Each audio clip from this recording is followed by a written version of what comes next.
Ela que foi eleita prefeita de Aracaju, venceu a disputa nesse segundo turno, derrotando o Luiz Roberto, do PDT, com 57,46% dos votos. Seja muito bem-vinda aqui à nossa programação da CNN Brasil. Emília Correia já em tela conosco. E parabéns pela vitória em Aracaju. Muito obrigada, bom dia a todos, estamos à disposição. Aracaju faz história nesse momento e certamente isso vai ser muito bom para a cidade. Bem, prefeita, então vamos trazer exatamente esse cenário de uma mulher na prefeitura de Aracaju, algo que nunca aconteceu. Queria primeiro a sua leitura com relação a esse momento da política e um pouco dessa ainda pequena presença feminina quando olhamos para a política brasileira. Ao que a senhora atribui esses números? Então, é um momento, como eu falei, um momento muito histórico para a nossa cidade, para Sergipe, a nossa capital. Ano que vem ela faz 170 anos. Nunca tivemos uma mulher prefeita.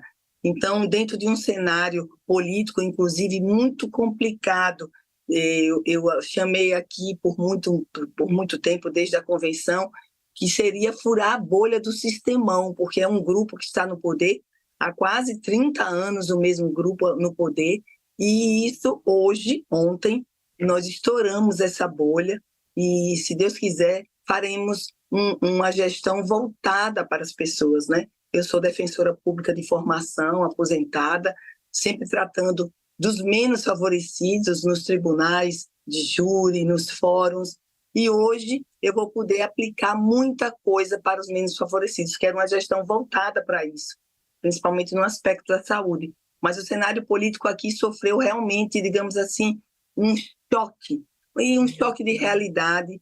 Foi uma campanha muito linda, muito ética, sem ataques, mas a defensora pública aqui foi atacada, a vereadora, que eu sou vereadora por 2 mandatos, foi atacada, a mulher, ou seja, o Brasil ainda precisa entender, logicamente, que a mulher deve estar em todos os espaços de poder, mas que não é fácil, embora seja a maioria no eleitorado, mas ela não consegue ser levada, ser eleita na mesma proporção. É uma proporção pequena, tanto nos parlamentos brasileiros, como também no executivo brasileiro. Mas a gente tem avançado, e isso é muito bom.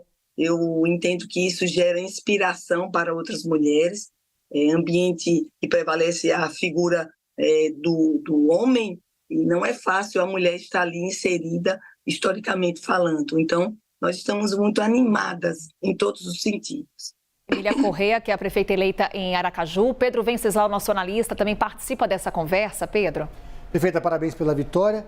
Gostaria de saber qual foi o papel do ex-presidente Jair Bolsonaro na sua campanha, se foi uma força política relevante e se a senhora ainda acredita que ele é o grande líder da direita brasileira ou o governador de São Paulo, Tarcísio, também desponta como possível candidato a presidente em 2026.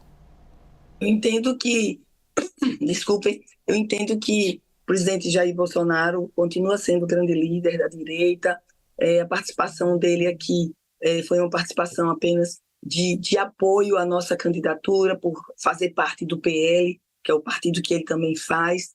Mas aqui, ao contrário do que se imaginava, não houve, tentaram fazer uma polarização muito grande nessa questão ideológica de direita e de esquerda, mas eu acredito, Pedro, que como o nosso trabalho é um trabalho de muito tempo e foi um trabalho com coerência, eu fui para a vida partidária, a política partidária, só em 2012. São 12 anos, mas tinha um trabalho muito forte.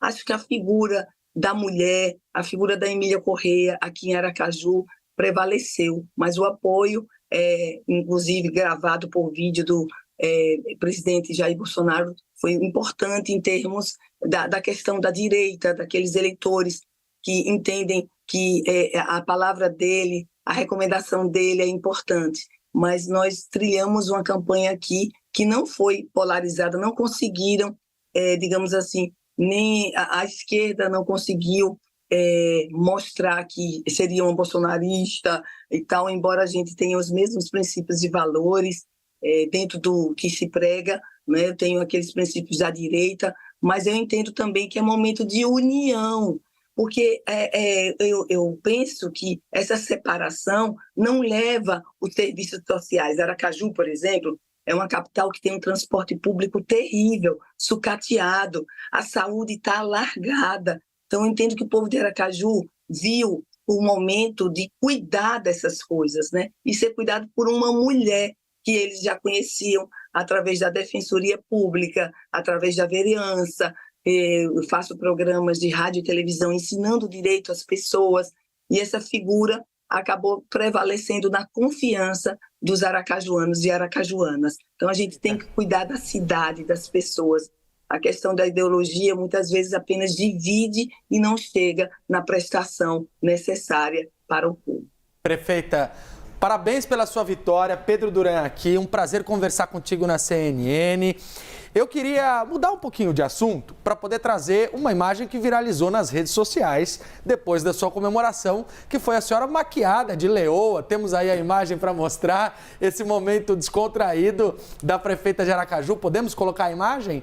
Aí, boa. E aí você aparece lá, prefeita, dançando, fazendo uma referência à tribo de Judá, enfim, tem toda uma comemoração que ficou bastante, circulou, né, viralizou nas redes sociais essa maquiagem, essa festa toda. Mas isso chama atenção, prefeita, para essa questão do voto evangélico, que ainda é um grande debate hoje no Brasil, quando a gente mistura política e religião, e há uma comunidade crescente e bastante fervorosa do público evangélico. Como é que a senhora avalia essa presença do eleitor evangélico na tua campanha, na tua candidatura, o público cristão, o eleitor cristão, e como é que a senhora prevê que isso possa impactar, por exemplo, o cenário do ano de 2026, quando a gente vai ter eleições presidenciais? Olha, Pedro, eu até agradeço por essa pergunta. Eu tenho um pensamento diferente sobre essa questão de religião, de política. O que eu me expressei ali foi da minha fé. Eu sempre fui cristã, evangélica desde criança, de berço. E a minha fé é exatamente no leão da tribo de Judá, que é Jesus, né? Então, eu acho que é importante que todos tenham uma análise, cristãos como todos os credos, da importância da política. Por exemplo, no primeiro turno, nós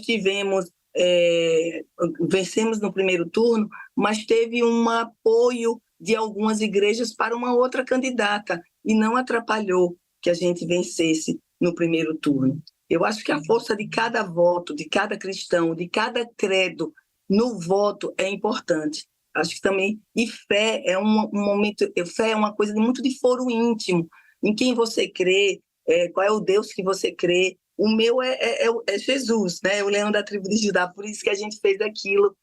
E é uma coisa que eu respeito muito, o credo de todos, porque isso faz uma diferença.